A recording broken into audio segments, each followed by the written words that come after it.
नमस्कार, हून टीवी देख रहे हैं आप। मैं हूं आपके साथ विशाल कर। खबरों की शुरुआत करेंगे बड़ी खबर से। अंतिम चरण में केदारनाथ यात्रा की तैयारियां। 22 अप्रैल को खुलेंगे कपाट। रिकॉर्ड पंजीकरण से भी बड़ा उत्साह। सुरक्षा और ट्रैफिक पर भी खासा फोकस है। हेली सेवाओं के लिए विशेष व्यवस्था की गई है। स्वच्छता के लिए सैकड़ों कर्मचारी भी तैनात किए गए हैं। साइबर ठगी को रोकने के लिए भी सख्त कदम उठाए गए हैं। तो ये बड़ी खबर आप तक पहुंचा रहे हैं, जहां पर 22 अप्रैल को केदारनाथ धाम के कपाट खुलेंगे और ऐसे में रिकॉर्ड पंजीकरण से उत्साह भी बढ़ गया है। तो बड़ी खबर आप तक पहुंचा रहे हैं, जहां पर बड़ी संख्या में लोग रजिस्ट्रेशन भी करा रहे हैं। सुरक्षा और ट्रैफिक पर खासा फोकस राज्य सरकार का है और ऐसे में अधिकारियों की तैनाती भी सुनिश्चित कर दी गई है। हेली सेवाओं के लिए विशेष व्यवस्था कर दी गई है और ऐसे में यह भी बताया जा रहा है कि स्वच्छता के लिए सैकड़ों कर्मचारी तैनात किए गए हैं। तो 22 अप्रैल को केदारनाथ धाम के कपाट खुलेंगे और 19 अप्रैल से चारधाम यात्रा की शुरुआत हो रही है। विधि विधान के साथ शुरुआत होगी।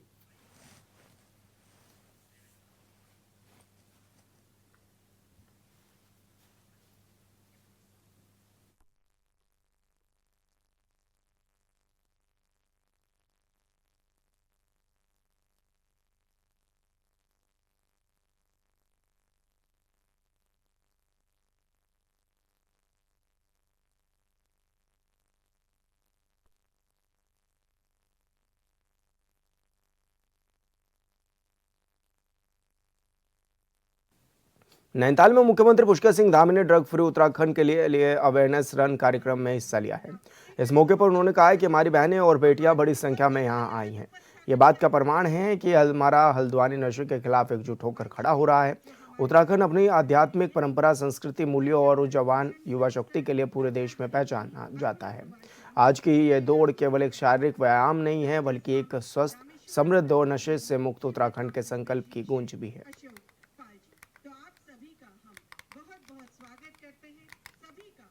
बहुत इस नेक कार्य में आप सभी के सही। इतनी बड़ी संख्या में आप सब उपस्थित हुए हैं, उसमें से हमारी बहनें, बेटियां बड़ी संख्या में यहाँ आई हैं और ये इस बात का प्रमाण है कि हल्द्वानी, हमारा प्रदेश अब नशे के खिलाफ एकजुट होकर खड़ा हो रहा है। भाइयों बहनों, हमारी देवभूमि उत्तराखंड अपनी आध्यात्मिक परंपरा, सांस्कृतिक मूल्यों और ऊर्जावान युवा शक्ति के लिए पूरे देश में पहचानी जाती है। इसकी हमारी एक अलग पहचान है। यहाँ की युवा शक्ति यदि सही दिशा में आगे बढ़े तो वो उत्तराखंड ही नहीं बल्कि पूरे भारतवर्ष के विकास में महत्वपूर्ण भूमिका निभा सकती है। इसी सोच के साथ हमारी सरकार प्रदेश को नशा मुक्त बनाने के लिए निरंतर प्रयास कर रही है। आज की ये दौड़ मात्र एक शारीरिक व्यायाम नहीं है, बल्कि एक स्वस्थ, समृद्ध और नशे से मुक्त उत्तराखंड के संकल्प की गूंज है। जब आप इस दौड़ में, यहां से अभी जब दौड़ प्रारंभ होगी, इस दौड़ में जब आप सभी कदम आगे बढ़ाएंगे तो ये संदेश हल्द्वानी की गलियों से होता हुआ पूरे प्रदेश में जाना चाहिए कि उत्तराखंड का युवा अब नशे को ना कह रहा है और जीवन को हाँ कह रहा है। जीवन में आगे बढ़ने के लिए सबका जोश भर रहा है। भाइयों बहनों, नशा केवल एक बुरी आदत नहीं है, बल्कि ये समाज को भीतर से कमजोर करने वाली एक गंभीर और एक भयावह चुनौती है। कब इसकी नशे की चपेट में हमारे युवा आ जाते हैं, मजाक करते करते हंसी खेल में कितना आगे बढ़ जाते हैं कि वहां से लौटकर आना बहुत मुश्किल हो जाता है। ये घातक प्रवृत्ति व्यक्ति की चेतना, उसके विवेक और निर्णय लेने की उसकी क्षमता को प्रभावित कर उसके उज्जवल भविष्य को अंधकार में धकेल देती है। नशे की गिरफ्त में आया व्यक्ति केवल अपना ही नुकसान नहीं करता है, बल्कि अपने पूरे परिवार और उनकी खुशियों की संभावनाओं को पूरी तरह से संकट में डाल देता है, या मैं कहूं तो बहुत छोटा कर देता है, न्यून बना देता है। आज नशे का प्रसार वैश्विक स्तर पर एक साइलेंट वार की तरफ फैल रहा है और इस चुनौती का सबसे बड़ा निशाना यदि कोई है तो हमारे भविष्य के कर्णधार हमारी युवा शक्ति है, हमारे नौजवान हैं, हमारे छात्र छात्राएं हैं। जबकि हमारी युवा पीढ़ी ही नए भारत की, उसके अंदर ऊर्जा है, उसके अंदर सामर्थ्य है, और प्रगति की सबसे बड़ी ताकत किसी के अंदर है तो हमारे नौजवानों के अंदर है। नौजवान ही नए भारत का निर्माण करने वाले हैं, नए भारत को विकसित भारत बनाने वाले हैं। यदि यही ऊर्जा हमारी सकारात्मक प्रभावों में फंस जाए तो राष्ट्र के विकास को गति को प्रभावित होना स्वाभाविक है। इसलिए ड्रग्स फ्री उत्तराखंड केवल सरकार का अभियान नहीं है, भाइयों बहनों, ये हम सबका सामूहिक दायित्व है। हम सबका संकल्प होना चाहिए कि हम नशे के विरुद्ध काम करेंगे, हर किसी को जागरूक करेंगे। साथियों, नशे के विरुद्ध ये लड़ाई केवल कानून बनाने से नहीं हो सकती है और न ही जीती जा सकती है। इसके लिए समाज की जागरूकता और युवाओं की भागीदारी सबसे महत्वपूर्ण है। मुझे प्रसन्नता है कि आज इतनी बड़ी संख्या में हमारे हल्द्वानी और आसपास के युवा इस अवेयरनेस रन में शामिल होकर ये संदेश दे रहे हैं कि हम सभी भविष्य को लेकर पूरी तरह से सजग हैं, सतर्क हैं और उत्तराखंड को नशा मुक्त बनाने के लिए प्रतिबद्ध हैं। हम सब संकल्पित हैं। भाइयों बहनों, आदरणीय प्रधानमंत्री श्री नरेंद्र मोदी जी ने 2020 में नशा मुक्त भारत अभियान की शुरुआत कर पूरे देश को इस सामाजिक बुराई के लिए एकजुट होने का आह्वान किया था। आदरणीय प्रधानमंत्री जी की प्रेरणा से हमारी सरकार भी ड्रग्स फ्री उत्तराखंड के संकल्प को साकार करने के लिए मिशन मोड पर काम कर रही है। एक और जहां आज हम युवाओं और समाज के बीच में नशे के दुष्प्रभावों के प्रति जागरूकता अभियान चलाए जा रहे हैं, वहीं दूसरी ओर नशा तस्करी से जुड़े हुए अपराधियों के खिलाफ लगातार सख्त कार्रवाई की जा रही है। वर्ष 2022 में गठित त्रिस्तरीय एंटी नारकोटिक्स टास्क फोर्स द्वारा अब तक हजारों आरोपियों की गिरफ्तारी और बड़ी मात्रा में मादक पदार्थों की बरामदगी की है। इसके अतिरिक्त एम्स ऋषिकेश की सहायता से राज्य में एडिक्शन ट्रीटमेंट फैसिलिटी एटीएफ का संचालन भी किया जा रहा है। हम अन्य सरकारी मेडिकल कॉलेजों में भी ऐसी अत्याधुनिक एटीएफ केंद्र स्थापित करने की दिशा में प्रयास कर रहे हैं। इसके अलावा हमने युवाओं को नशे से दूर रखने, उनकी ऊर्जा को सकारात्मक दिशा देने के लिए दगड़िया क्लब भी बनाए हैं, जो युवाओं को नशे से दूर करने के लिए प्रेरित करने का काम कर रहे हैं। आज के इस अवसर पर मैं विशेष रूप से अपने सभी युवाओं से यह आग्रह करना चाहता हूं कि वे स्वयं नशे से दूर रहने का संकल्प लें। आज प्रातःकाल की दौड़ तभी सही दिशा में आगे बढ़ेगी और अपने मित्रों को भी, समाज के अन्य लोगों को भी इसके प्रति जागरूक करें। हम किसी को नशे में नहीं जाने देंगे। कहीं भी आसपास अगर ऐसी कोई गतिविधि होगी तो उस पर हम सतर्क होकर अन्य लोगों को जागरूक करने का काम करेंगे। मुझे पूरा विश्वास है आप सभी के सहयोग और प्रयासों के बल पर हम उत्तराखंड को नशा मुक्त, स्वस्थ और सशक्त राज्य के रूप में स्थापित करने के अपने विकल्प रहित संकल्प को पूरा करने में अवश्य सफल होंगे और ड्रग्स फ्री उत्तराखंड के लक्ष्यों को निश्चित रूप से साकार करेंगे। परंतु हमारा ये संकल्प तभी साकार होगा जब हमारी युवा पीढ़ी अपनी पूरी ऊर्जा के साथ, पूरे क्षमता के साथ और एक दृढ़ संकल्प के साथ जो आज सरकार कर रही है, समाज के लोग कर रहे हैं, भारत भूषण जी जैसे लोग जिस प्रकार के आयोजन कर रहे हैं, इसमें हम सब अपना सहयोग करें। केवल औपचारिकता के लिए एक दौड़ में शामिल होने से हम नशे को दूर नहीं कर सकते, इसके घातक परिणामों को नहीं रोक सकते और नशे जैसी बुराइयों से स्वयं भी दूर रहने का संकल्प लें और दूसरों को भी इस बुराई से दूर रहने के लिए प्रेरित करें। मुख्यमंत्री पुष्कर सिंह धामी ने भीमताल पहुंचकर बेला संस्थान में आयोजित स्पेक्ट्रम कार्यक्रम का शुभारंभ किया है। इस मौके पर संस्थान परिसर में विद्यार्थियों और स्थानीय लोगों की बड़ी संख्या भी मौजूद रही। कार्यक्रम के दौरान मुख्यमंत्री ने विद्यार्थियों को संबोधित करते हुए सभी प्रतिभागियों को बधाई दी और उनके उज्जवल भविष्य की कामना भी की। उन्होंने कहा कि इस तरह के शैक्षणिक और रचनात्मक कार्यक्रम छात्रों के सर्वांगीण विकास में अहम भूमिका भी निभाते हैं। मुख्यमंत्री धामी ने अपने संबोधन में सिडकुल में बंद पड़े उद्योग का मुद्दा भी उठाया। उन्होंने कहा कि सिडकुल की स्थापना जिस उद्देश्य से की गई थी उसी दिशा में अब प्रभावी कार्यक्रम किया जाएगा। सरकार बंद पड़े उद्योगों को फिर से संचालित करने और रोजगार के अवसर बढ़ाने के लिए गंभीरता से प्रयास कर रही है। में जो भी ये होने दो पहले, यहाँ आगे जगह नहीं है। जिंदाबाद जिंदाबाद जिंदाबाद जिंदाबाद, नरेंद्र मोदी जिंदाबाद।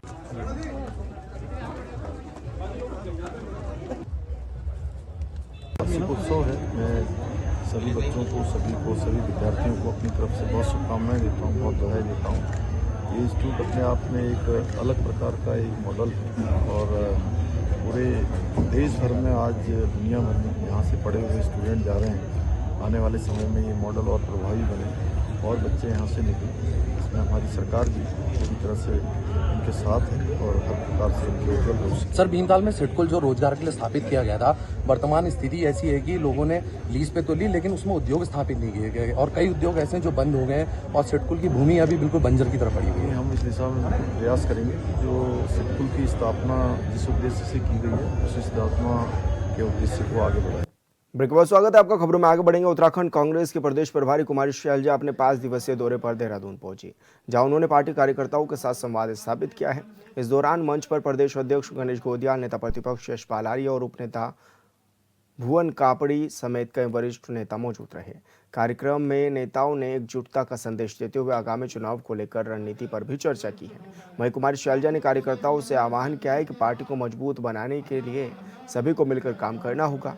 उन्होंने कहा कि एकजुट होकर चुनाव लड़ने पर ही बीजेपी को कड़ी चुनौती दी जा सकती है। साथियों से एक लंबे संघर्ष के बाद हजारों हजार लोग लेकर काम कर रहे। हमने देखा कि जहाँ चुनाव आता है तो चुनाव से पहले एक लग जाता है उनको कि बस अब जल्दी से हर जगह आधे कच्चे आधे पक्के प्रोग्राम जो उसमें फिर उद्घाटन करने का एक सिलसिला होता है। इस तरह की चीजें चलती हैं काम, लेकिन यहाँ पर जो लोगों की उम्मीद, जिसको ये डबल इंजन सरकार कहते हैं, उसका यहाँ पर कोई फायदा उत्तराखंड को मिला नहीं है।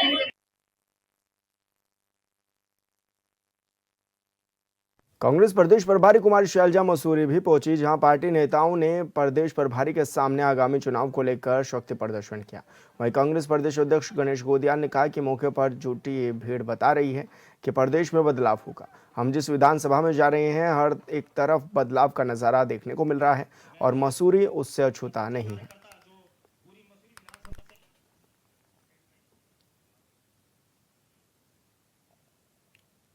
भाजपुर में दलित युवक के साथ मारपीट की घटना को लेकर आजाद समाज पार्टी के प्रदेश अध्यक्ष लेखराम गौतम के नेतृत्व में दर्जनों कार्यकर्ताओं ने प्रदर्शन किया। इस दौरान उन्होंने मुकदमा दर्ज करने की मांग को लेकर सीओ का घेराव भी किया, जिसके बाद कोतवाली में नरेश चौहान, एसएसआई विक्रम धामी और भी पुलिसकर्मी मौके पर पहुंचे और भीड़ को समझाने की कोशिश इस दौरान की गई है।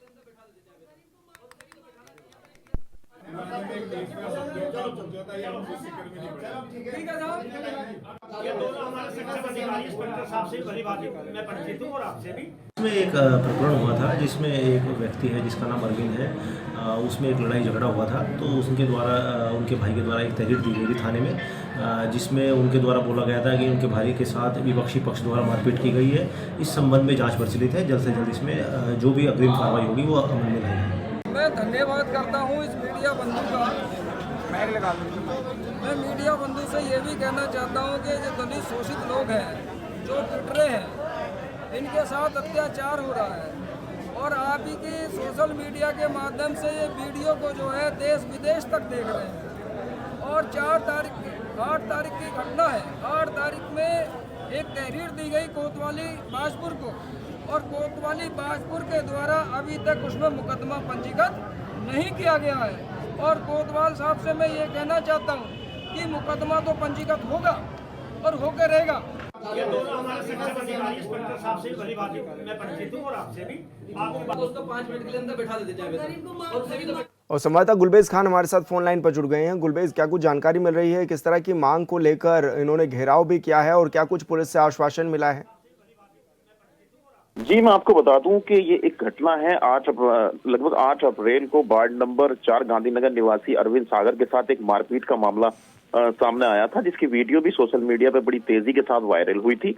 और उसके बाद जो अरविंद सागर है उन्होंने अपने कुछ समर्थकों के साथ जाने के बाद कोतवाली में तहरीर दे दी थी, लेकिन उस तहरीर में जो है SC एक्ट का मुकदमा दर्ज करने की मांग को लेकर कल आज जो है ये आजाद समाज पार्टी के जो प्रदेश अध्यक्ष हैं और जो भीम आर्मी के कार्यकर्ता हैं, उन्होंने जो CO बाजपुर हैं वहां आकर के काफी वो हल्ला किया, यहाँ धरना प्रदर्शन किया। और उसके बाद में फिर CO साहब से जब उनकी वार्ता हुई तो CO साहब ने उनको आश्वासन दिया है कि 2 दिन के बाद जो भी जांच होगी उसके जांच के बाद उपरांत इसमें जो है मुकदमा दर्ज किया जाएगा। जी बिल्कुल कुलबेज, बहुत शुक्रिया आपका तमाम जानकारी साझा करने के लिए। चंपावत में मानदेय समेत अन्य मांगों को लेकर आंगनबाड़ी कार्यकर्ताओं का धरना प्रदर्शन उग्र होने लगा है और शुक्रवार को भी सभी आंगनबाड़ी कार्यकर्ताओं ने सामूहिक रूप से BLO ड्यूटी में से इस्तीफा जिलाधिकारी मनीष कुमार को सौंप दिया है। हालांकि जिलाधिकारी ने इस्तीफा स्वीकार नहीं किया और उनकी समस्याओं को सरकार तक पहुंचाने का उन्हें आश्वासन भी दिया।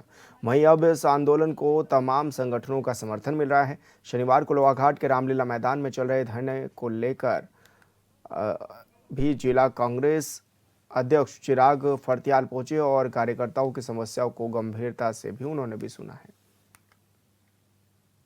इकट्ठा जमा करवाते हैं, वहाँ से उठा के उसकी जिम्मेदारी में हमारी है। और उत्तराखंड के मुख्यमंत्री पुष्कर सिंह धामी आदर्श जिले चंपावत की बात करते हैं, उसमें ये काफ़ी दुर्भाग्य की बात है कि हमारी बहनें, हमारी माताएं जो देहरादून में उनसे मिलना चाह रही थी, उनको मुख्यमंत्री से मिलने नहीं दिया गया और ये 8-10 दिन से यहाँ बैठी हुई हैं। अभी SDM कोर्ट से भी इनको उठवा के ज़बरदस्ती इनसे कहा गया कि यहाँ से उठिए और ये हमारा परिषद है। मैं कहना चाहता हूँ जिसने भी ये शब्द कहे हैं, क्या वो जन्म से वो क्या ये जनता अपनी बातों को रखने के लिए क्या SDM कोर्ट में नहीं बैठ सकती है? और दूसरी बात, एक मानवता भी एक चीज़ होती है। मेरी बहन, मेरी बड़ी दीदी ने बताया कि 5,000 रुपये वेतन। देखिए, इस महंगाई के समय में 5,000, 8,000, 9,000 रुपये, मुख्यमंत्री जी थोड़ा एक कम से कम आप एक मानवता के नाते तो इन चीज़ों को देख। लोहाघाट नगर की समस्याओं को प्रमुखता से उठाने वाली लोहाघाट विकास संघर्ष समिति के स्थापना दिवस को 1 साल पूरा हो चुका है। इस मौके पर समिति अध्यक्ष विपिन गोरखा के नेतृत्व में समिति के पदाधिकारी उप जिला चिकित्सालय पहुंचे, जहां उन्होंने रीटा साहब दुर्घटना में घायल हुए मरीजों और अस्पताल में भर्ती अन्य मरीजों का हालचाल भी जाना है। साथ ही सभी मरीजों और चिकित्सा कर्मियों को फलों का वितरण किया। अध्यक्ष विपिन गोरखा ने कहा है कि लोहाघाट विकास संघर्ष समिति का गठन नगर के विकास और समस्याओं के समाधान के लिए किया गया था।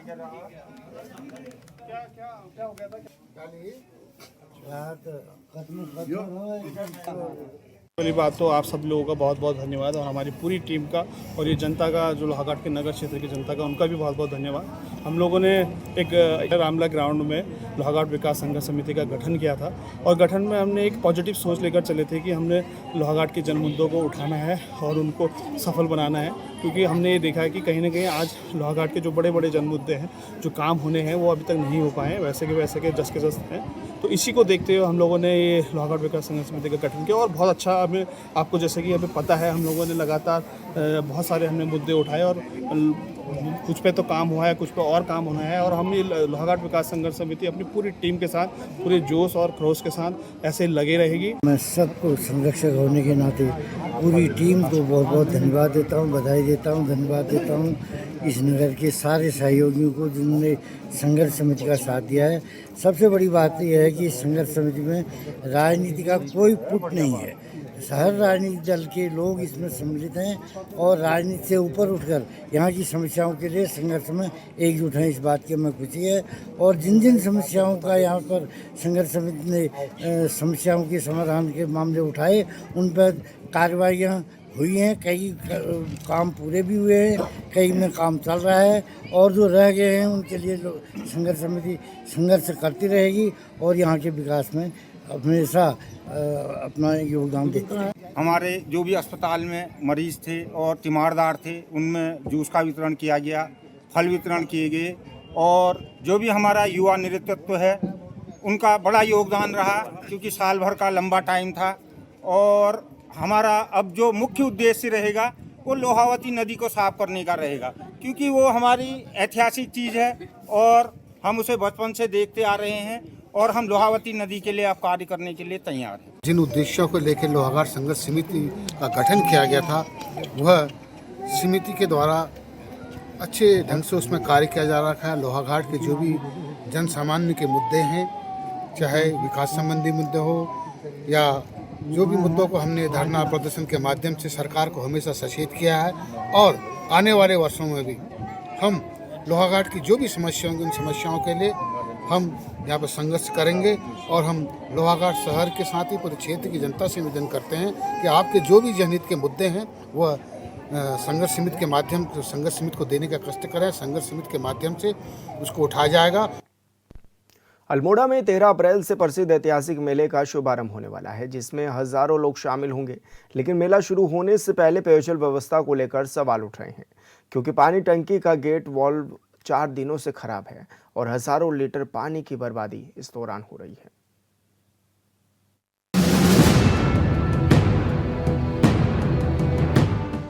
हजारों लीटर पानी की बर्बादी की तस्वीरें अल्मोड़ा के द्वाराहाट नगर की है, जहां जल संस्थान की लापरवाही से द्वाराहाट क्षेत्र की आधी आबादी को पानी नहीं मिल पा रहा है। लाइनमैन ने विभाग के जूनियर इंजीनियर और एक्सन को फोन पर जानकारी दी, लेकिन अब तक किसी ने ध्यान नहीं दिया है। ये ओवरफ्लो हो रहा है 6 तारीख से। इसका रीजन है, कहते हैं यहाँ पे जो मेन गेट वाल्व है वो ख़राब हो चुका है, तो वो कभी भी इन फ्यूचर में कभी बैठ भी सकता है और कभी खुल या तो खुलेगा या बंद ही होगा। और कहते हैं बाकी सही होने का तो इसका हमको भी नहीं पता अभी तक का। हमने कहते हैं बाकी सूचित सभी को कर दिया है, जेई साहब को भी, एई साहब को भी, सबको मैंने बोल दिया है। 6 तारीख को ही वीडियो भी भेज दी है। उसमें कहते हैं बोल रहे थे कि हम देखते हैं अभी तक कुछ कहते हैं सॉल्यूशन नहीं निकला। विभाग के जूनियर इंजीनियर से संपर्क करने की कोशिश की गई, तब से पूरे दिन उनका फोन स्विच ऑफ बताया जा रहा है। ऐसे में सवाल उठता है कि पानी की टंकी का वाल्व कब बदला जाएगा, ये बड़ा सवाल है। लाइनमैन का कहना है कि गेट वाल्व की चूड़ियां नष्ट हो गई हैं, जिसे बदले बिना समाधान ही नहीं है। पानी की सप्लाई अभी तक दिक्कत में तो इसलिए नहीं है क्योंकि सारा पानी यहीं खींच रहा है, बाकी अदर एरिया में और दिक्कत पानी की है। यहीं अगर मल्ला कॉलों में देखेंगे आप तो वहाँ पे पानी बिल्कुल नहीं जा रहा है, उधर विद्यापुर में भी नहीं जाएगा और इधर कहते हैं पहला दिन निवासी में पानी नहीं जा रहा है। और अगर ये गेट वाल्व बैठ गया तो दोहट मार्केट में भी कहीं पानी नहीं जा सकता। अगर जल्द गेट वाल्व नहीं बदला गया तो पूरे क्षेत्र में बैठ पानी के लिए त्राही हो जाएगी। द्वाराहाट का प्रसिद्ध ऐतिहासिक मेला 13 अप्रैल से शुरू होने जा रहा है, जिसमें हजारों लोग शामिल होंगे। ऐसे में अगर पानी नहीं मिला तो फिर क्या होगा, बड़ा सवाल। Bureau report, hornbill TV.